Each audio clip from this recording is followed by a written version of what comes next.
परमात्मा की लाठी। एक साधु वर्षा के जल में प्रेम और मस्ती से भरा चला जा रहा था कि साधु ने एक मिठाई की दुकान को देखा, जहां एक कढ़ाई में गर्म दूध उबाला जा रहा था और मौसम के हिसाब से दूसरी कढ़ाई में गरम गरम जलेबियां तैयार हो रही थी। साधु कुछ क्षणों के लिए वहां रुक गया। शायद भूख का एहसास हो रहा था या मौसम का असर था। साधु हलवाई की भट्टी को बड़े गौर से देखने लगा। साधु कुछ खाना चाहता था, लेकिन साधु की जेब ही नहीं थी, तो पैसे भला कहाँ से होते। साधु कुछ पल भट्टी से हाथ सेकने के बाद चला ही जाना चाहता था कि नेक दिल हलवाई से रहा न गया और एक प्याला गर्म दूध और कुछ जलेबियां साधु को दे दी। मलंग ने गर्म जलेबियां गर्म दूध के साथ खाई और फिर हाथों को ऊपर की ओर उठाकर हलवाई के लिए प्रार्थना की, फिर आगे चल दिया। साधु बाबा का पेट भर चुका था, दुनिया के दुखों से बेपरवाह।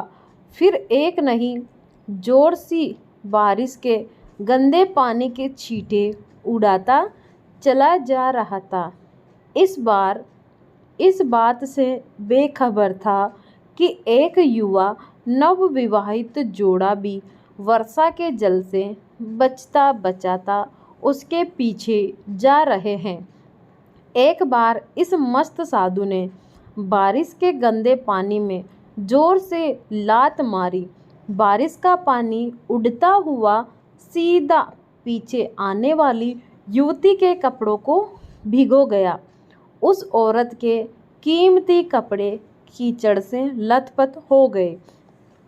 उसके युवा पति से यह बात बर्दाश्त नहीं हुई, इसीलिए वह आस्तीन पकड़कर आगे बढ़ा और साधु को कपड़ों से पटक कर कहने लगा, अंधा है, तुमको नजर नहीं आता?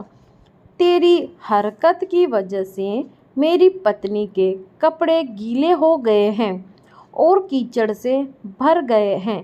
साधु हक्का बक्का सा खड़ा था, जबकि इस युवा को साधु का चुप रहना नाखुशगवार गुजर रहा था।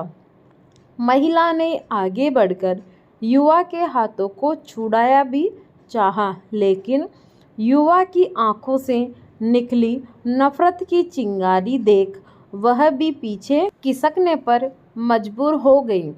राह चलते राहगीर भी उदासीनता से यह दृश्य देख रहे थे, लेकिन युवा के गुस्से को देखकर किसी में इतनी हिम्मत नहीं हुई कि उसे रोक पाते और आखिर जवानी के नशे से दूर इस युवक ने एक जोरदार थप्पड़ साधु के चेहरे पर जड़ दिया।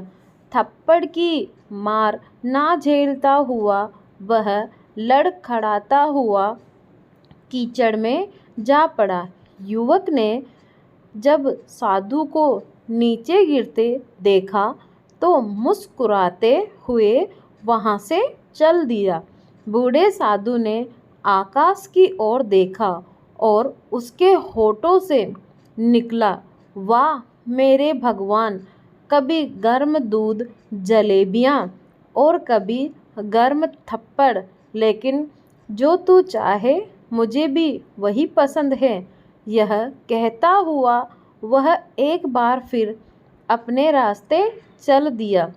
दूसरी ओर वह युवा जोड़ा अपनी मस्ती को समर्पित अपनी मंजिल की ओर अग्रसर हो गया।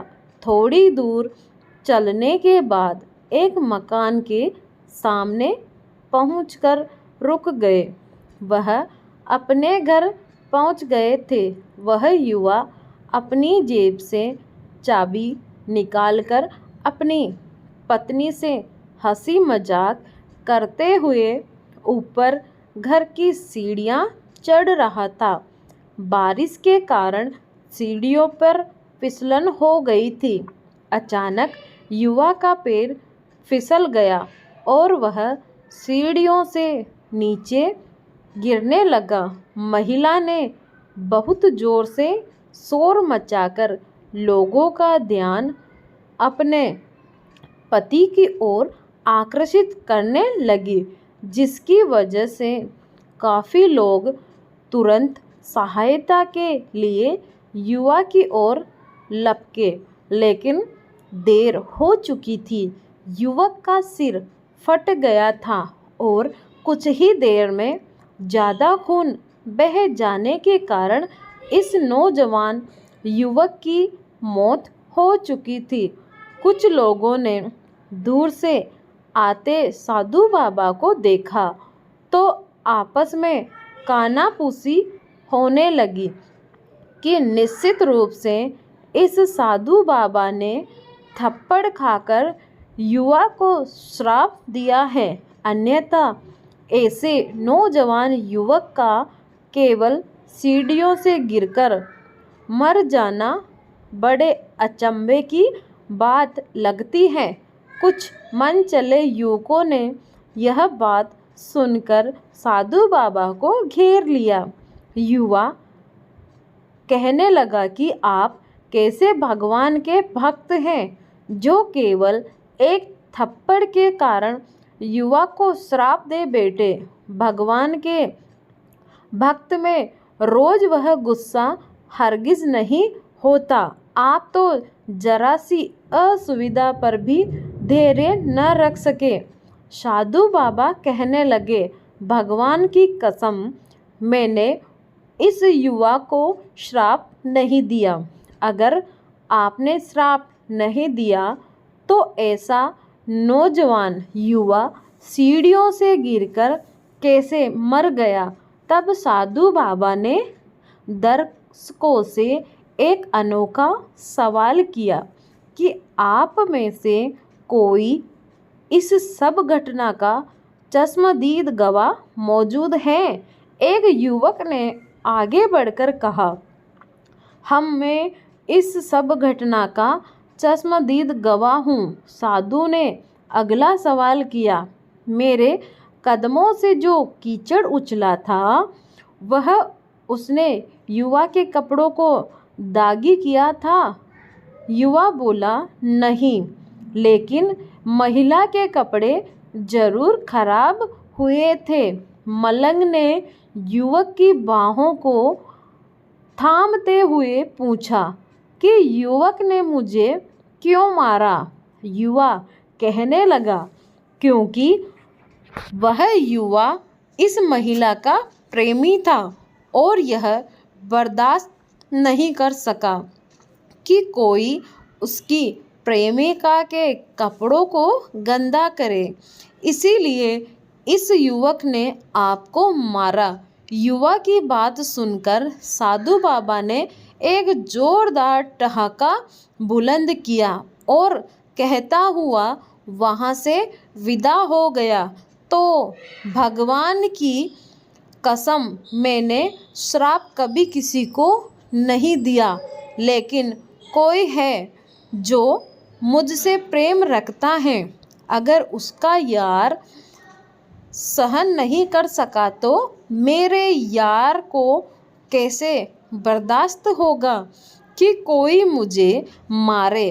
और वह इतना शक्तिशाली है कि दुनिया का बड़े से बड़ा राजा भी उसकी लाठी से डरता है। उस परमात्मा की लाठी दिखती नहीं और आवाज़ भी नहीं करती, लेकिन पड़ती है तो बहुत दर्द देती है। दोस्तों, हमारे कर्म ही हमें उसकी लाठी से बचाते हैं। बस कर्म करें, अच्छे होने चाहिए।